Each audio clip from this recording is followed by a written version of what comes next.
سنن ابی داؤد میں اور سنن ابن ماجہ میں مشکات میں 1818 سیدنا عبداللہ ابن عباس رضی اللہ تعالیٰ عنہ کا بیان ہے کہ رسول اللہ صلی اللہ علیہ وآلہ وسلم نے صدقہ فطر روزہ دار کے روزوں کو لغو، فحش باتوں سے طہارت، یعنی فضول باتیں اور بے حیائی کی باتیں اگر روزے کی حالت میں نکل گئیں ان سے پاک کرنے کے لیے اور مساکین کے لیے کھانے کے طور پر فرض کیا تھا.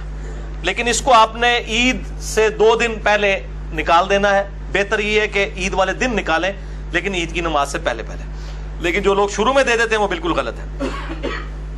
تو صدقہ فطر کی افضل صورت یہی ہے کہ آپ اناج ہی دیں، یعنی وہی 3 کلو گندم ہو جائے یا 3 کلو کھجور ہو جائے یا 3 کلو جو ہو جائے.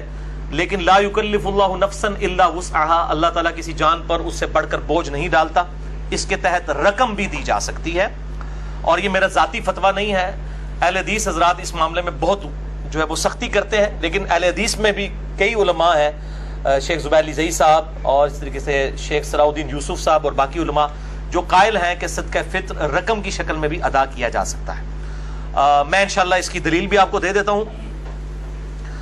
المصنف ابن ابی شیبہ میں انٹرنیشنل نمبر کے مطابق 10,368 نمبر اثر ہے، 10,368 کہ عمر بن عبدالعزیز رحمہ اللہ تعالی امیر المومنین، اسلام کے پہلے مجدد، المتوفی 101 ہجری، انہوں نے اپنے جو گورنر تھے بصرہ کے ان کو خط لکھا کہ لوگوں سے صدقہ فطر جو ہے آدھا درم وصول کرو.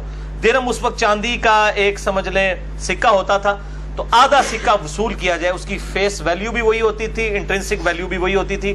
اب یہ کیا بحث ہیں، مسئلہ نمبر 95B میرا سن لیں، کرنسی نوٹ کی شرعی حیثیت کے اوپر میں نے ڈیٹیل کے ساتھ بیان کیا ہے. تو عمر بن عبدالعزیز جو ہے وہ پہلے مجدد بھی ہیں اسلام کے، اور میں سمجھتا ہوں یہ بھی ان کی تجدید ہے کہ انہوں نے یہ درم والا معاملہ یعنی رقم کی شکل میں صدقہ فطر لینے والا شروع کیا. اور المصنف ابن ابی شیبہ میں 10,370 10,317 نمبر اثر حسن بصری تابعی کا ہے، المتوفی 110 ہجری. وہ کہتے ہیں کہ اگر صدقہ فطر رقم اور نقدی کی شکل میں ادا کیا جائے تو اس میں کوئی حرج نہیں ہے. تو یہ 2 تابعین کے فتاوی موجود ہیں. بعد میں احمد بن حنبل آئے، وہ ان فتووں کے معاملے میں وہ کہتے تھے نہیں میں سنت سے محبت کرتا ہوں. تو میں یہ سمجھتا ہوں کہ جس طرح زکوٰۃ کے معاملے میں بھی تو دیکھیں سونا توڑوا کے آپ نے اس میں سے سونا زکوٰۃ دینی ہوتی ہے، لیکن ہم وہ رقم کی شکل میں دے رہے ہوتے ہیں، رقم کی شکل میں دے رہے ہوتے ہیں. یہ تو نہیں ہوتا کہ وہ بیویوں کا زیور توڑوا کے اس میں سے نکال کے سونا دے رہے ہوتے ہیں، علیحدہ سے دے رہے ہوتے ہیں. تو اس طریقے سے اگر رقم کی شکل میں زکوٰۃ ادا ہو رہی ہے بالکل منوان، جبکہ 2 تابعین سے حسن بصری سے اور عمر بن عبدالعزیز رحمہم اللہ اجمعین ان سے یہ چیز ثابت ہے، تو صدقہ فطر 3 کلو گندم کے برابر ایکویلنٹ پیسے بھی دیے جا سکتے ہیں. یہ بہت کریٹیکل مسئلہ ہے. پاکستان میں آج کی ڈیٹ میں اگر گندم کے اعتبار سے دیکھا جائے تو 3 جون 2017 آج کے ریٹ کے اعتبار سے سرکاری ریٹ لگائیں گے تو 120 روپے 3 کلو کا ریٹ بن جائے گا. اور اگر جو آپ گندم عام دیسی استعمال کرتے ہیں 50 روپے کلو، یا جس طرح میں 55 روپے کلو والی استعمال کرتا ہوں، تو تقریباً آپ سمجھ لیں 150 یا 165 روپے بن جائیں گے. وہ آپ خود کیلکولیٹ کر لیں.